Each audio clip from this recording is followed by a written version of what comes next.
24/7. It's not every day that you have Julius Malema in studio. Absolutely. So sorry, Beyonce, you may be my favorite, but not at the moment. I've got another favorite at the moment. 7. He's laughing already. I'm glad you're laughing because I need to ask you. Yeah. When you want to buy your wife flowers, okay, who do you do it yourself? Do you send somebody else to do it? Do you know how to do things like that? No, I send my PA. Okay. And she's very good because she has diarized all of that. Oh. I've got a potential of forgetting. Well, I was going to ask, but now if you send your PA, right, your wife obviously knows you've sent the PA. Yeah, but she will know I've got an idea. I tell her what I want. Okay. So there's still appreciated. She go looks for what I want. So are they always red, the flowers? No, this Valentine, they were white. Okay. Okay. White roses. White roses. Yeah. And then the PA will bring them to you, and then you will go and present them. Yes. She must not see. She must not be seen. Oh. You see, when you are a PA, you must be. It's like when you are a protector. You must try by all means to be invisible. Okay. So that's why you must not talk loud. You must not do unnecessary up and downs. Okay. So you must behave like I don't want to be here because you are encroaching in other people's spaces. So you don't need that. Okay. Yeah. No, I raised this because I've watched you as a family man, right? I mean, I ran into you at Sun City Yes. where we were both on family holidays. Yes. And as a family man, like his kids, do your kids play sport? Do you go support them at sport games? So I don't go. They like my two young boys, 7 and 6, Jay-Z and Kopano. They love football and they know the world football's history. They can tell you about when was and Pele Liverpool born and when he died. And so they know all of that. But the older one gradually is now starting to talk politics because the younger one was saying to him when he saw Putin on TV. So he says, Jay-Z, is that Sleepy Joe? Then Jay-Z says, no, that is Vladimir Putin. So I knew, now he's beginning to appreciate he's going to recognize it. Figures, yeah. You spend a lot of time on the road, and especially in a political year like this, so you don't get to see your kids as much as you would like to. What is your parenting style? Do you and your wife have hey, when I'm here, I'm the good guy, hey? There's no time for me to be the bad guy. No, well, my wife there's a division of labor. There are certain things that my wife takes care of, and that includes those children. Okay. And I always try to make sure when I'm available, we spend as much time as possible. Like yesterday, I went to Polokwane from Cape Town, had a meeting, and at 1 o'clock I finished, and I closed the diary to go and spend some time with them. And nice. I try catch up with them also in the morning. What do you guys eat? Like, what is because it's always like that when families have time together. Like There's a meal. My dad used to be like, okay, it's pizza. So my dad used to bring the pizza. What do you? So pap and meat. That's You a are from Polokwane Limpopo. thing, yeah. I was That's about a Polokwane thing. So, Yeah. even themselves. But my kids don't eat pizza or a McDonald's or things like that. The other day we're coming from somewhere. And I said to them, can I buy you ice cream? They said, no, the sun is down already, so we only eat ice cream when it's sunny day. And so the bigger brother said, let's go to McDonald's. And the two young ones responded at the same time, no, not McDonald's, not McDonald's. So I was like, okay. Guys, when do you eat McDonald's? Yes, when? Once a year. And today is not that day. It's like Christmas. Yeah, it's not that day. Yeah. Wow. And then the fizzy drinks. The other day we had my grandmother's house in the township. And kids there, they eat, drink anything. So the older one goes, he sees these people fetching fizzy drinks. He fetches himself a fizzy drink, and the younger brother was seeing him. So I was sitting there watching them. He says to him, put it down.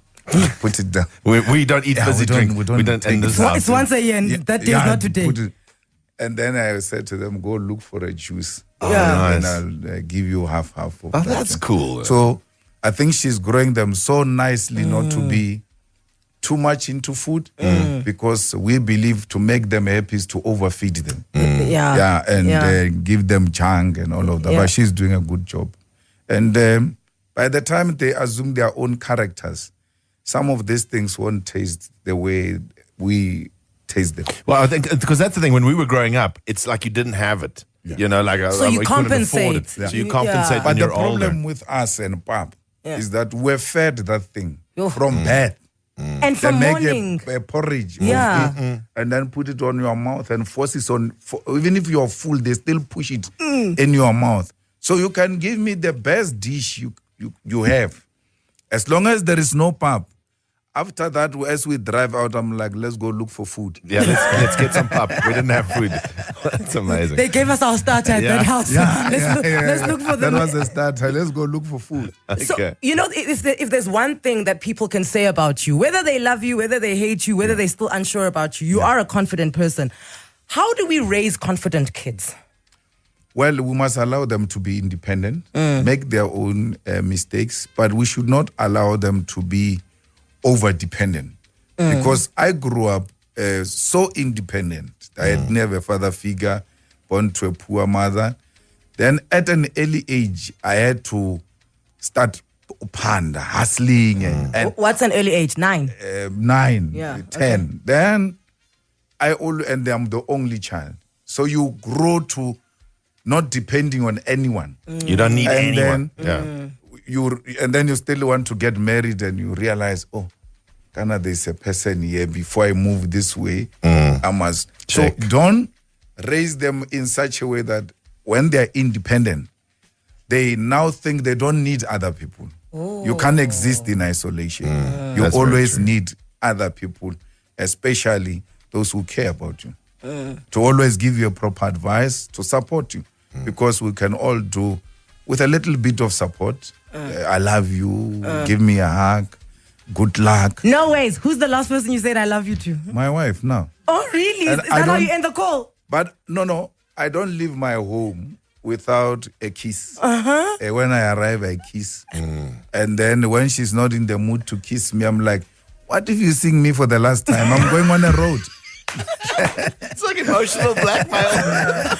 And when you say I love you, do you say it in English or do you say kaurata, In kautata? English, it sound different. What? Say it in It's too hard. English. Ke a o rata. Good.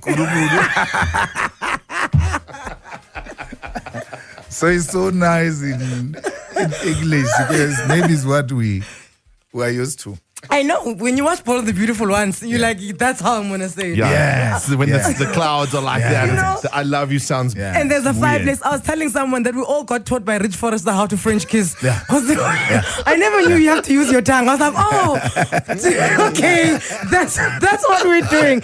Listen, we've got Julius Malema in studio. We're going to speak the upcoming elections, what's Yeah. his plan. And what I loved about what he said is that he surrounds himself with people that are not afraid to advise him. I want to know who's his immediate 5, who's the one person that can come up to me and say, hey, I disagree with I that. disagree. I'm not going to tell you in public, Yeah. but behind closed doors, I'm going to tell you I don't disagree. I don't agree with what you just did. That's all coming up. We've got Julius Malema in studio. There we go. Getting to know Julius Malema, the man behind the politics. So I wanted to know, you said that you surround yourself with people who can tell you when you're right, who can tell you when you're wrong. Firstly, when they say to you, okay, then you at the end of your speech, you're going to step onto a ramp and then this ramp is going to lift you. Yeah. Who pitched that to you? And were you hesitant? Did you immediately go, yes, let's go? It was not something that I could easily agree to. So the guy that we gave a job of stage production, Yes. Yeah. is the one who came with that idea, and I was like, no. And Wes is a white person, so he's like, you know, this one is coming with a white culture which might not work amongst us. What is that? He says, okay, I want you to come and see what's going to happen. Then we go there, puts one of the employees on the thing, and it looks a bit exciting. I'm like, this is different. This can be done. So he puts me on it. The first time it went up, I almost jumped. Because it's high. Because it starts by shaking. And then it goes up. Right. The knees were like, no, man. Then it goes up. When it goes down, west, then it says, come out, go back again. We did it 3 times. Rehearsal. The third time, I was demanding it. Yeah, let's do it again. like a roller coaster ride. I'd been watching the rally, right? But then I missed that. And then Frankie said to me the next day, Mama, did you catch it? It was power. It was showbiz, baby. Exactly, but that's the thing. After that happened, we still had a long chat about it because It's definitely for me one of the most iconic moments I've yeah. seen at any kind of rally in a long time. It just It was exciting. I don't know. Yeah, but it was 10 years, so you had to do something, different. Yeah. Think out of the box, and we're lucky to have hired a man with ideas. Yes, yes. His production and his thought, and readily available to listen to other ideas. He's got the culture of entertainment. We've got culture of politics. Collaboration. We must not compromise because that is at the end a political gathering. It is, yeah. So it must not lose its own character. But nothing wrong in bringing something young, exciting. I mean, something new, young people will like it, exciting.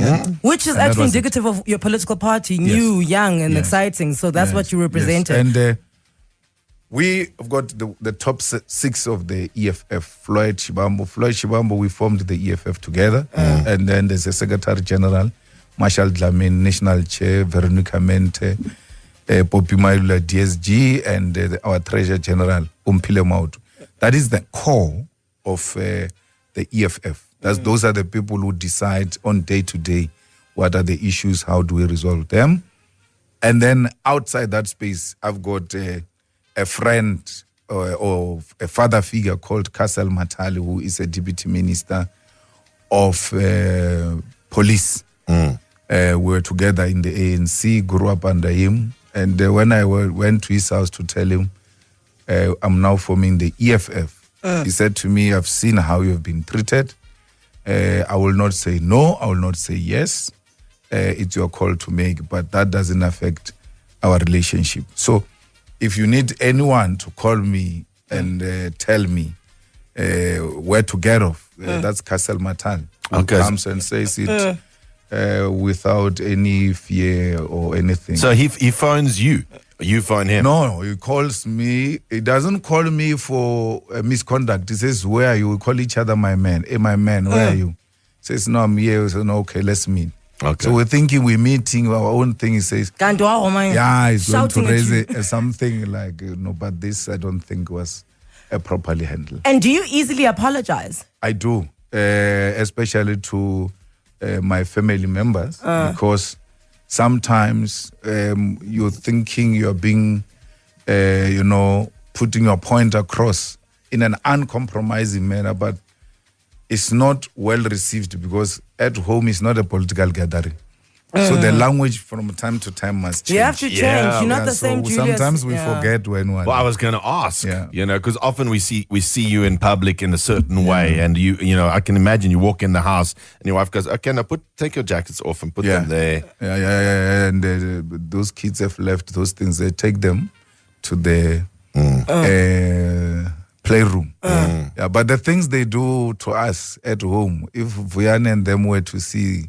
This is what their bosses are subjected to. They will never listen to anything we say.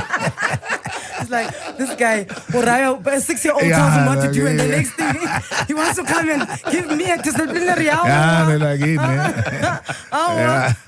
So it's at home, we have to allow that space. Otherwise, it becomes a battlefield. You're just from a battlefield, you're now going into another battlefield. So you need to know that when you arrive home, you arrive at a peaceful place where things are said without anyone feeling restricted or intimidated or scared. You must not be the kind of a person who walks in and people are scared. There's a friend of mine who said, when he saw my kids running to me and I'm sitting on a couch, the other one wants to be on the neck, the other one wants to be on the lap. He's like, these boys know how lucky they are to have a father like you? What do you mean? His father is a professor, by the way.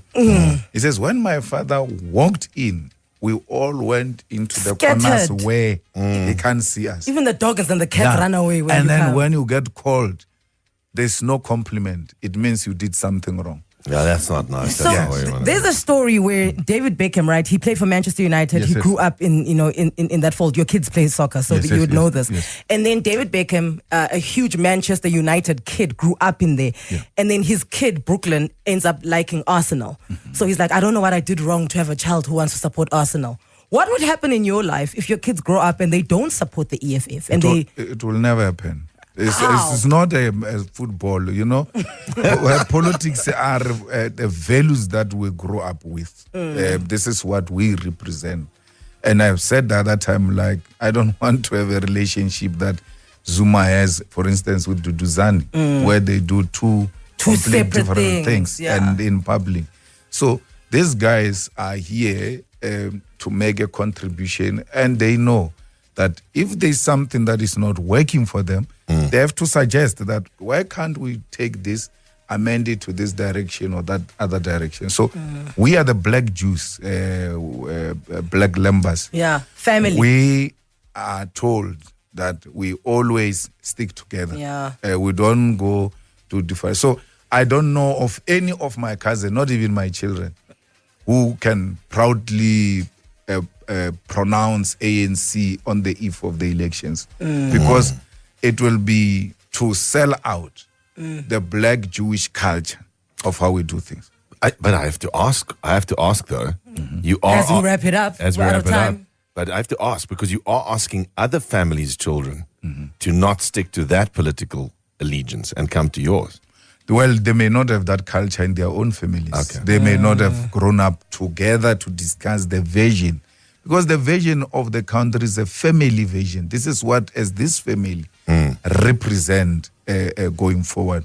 You are part of that journey. You might be young, but as you grow older, you also find your own space to make inputs. That, I think that everybody who meets in the EFF, they've had the societal issues. They've had family members make inputs. They've had ordinary people during door-to-door saying, this is how you can bet. Then that forms your idea of, okay, I think if I were to propose this, it will be good for all. I mean, my son, the oldest one, once said to me, my guy, I hear you're going to chase out all white people when you take over South Africa. I'm like, how is that possible? It will never happen. I said, hey, I was shocked because I was like, what's going to happen to my white friends? Yeah, but who are you? I like Jared. Jared and his family are pretty cool guys, but So they're like, no, that is not possible. I said, Yeah. well, that's when they want to caricature me. There's nothing like that. Timbikile, I know you're standing by, and I know we have to go to a spot break. More Flavor, and I know you want to start your show, but I want to know, in closing, Julius Malema, leader of the EFF, in an election year, we know exactly what could go right for the EFF this year. What could go wrong? If the EFF declines its vote, because the EFF, since it was formed, Has always it ascended. has always Growing, increased. And of all the big parties in South Africa, it's only the EFF with an arrow that goes up. A green one. A green one. So the rest is red. So if it declines, then it's a serious threat to its future. But if it increases its votes and then it overtakes the DA and becomes that threat, official opposition, and be right on the neck of the ANC, then you know that there is huge progress, even if we might not have won. But there should be a sign of growth where people can say, but this is worth investing in it. This is the future. And it has proven over a period of time that it has got direction, it's growing. Julius Malema, thank you so much for your time. Thank you so much. Good luck for the elections. Just quickly, there is a jar there full of sweets. Sorry, guys, give me room. There is a candy jar there full of sweets. How many sweets are in that jar? Well, I think it's 1,000. Uh-huh. Yeah. On the dot, 1,000. Go up a little. 1,000 what? Too low. 1.5? 1.5, 1,500. That's Okay. what he thinks. All right. If you win, we're going to send you an inverter. But don't send me sweets. No, you heard. I don't eat. Very healthy family. No, but you promised me the marks. As I told them, I've got a soup kitchen. Yes, we're and sending you're collecting marks. I'm sending you 1,000 mugs. Yes, I wanted you to say it here on record. We got it. We got it.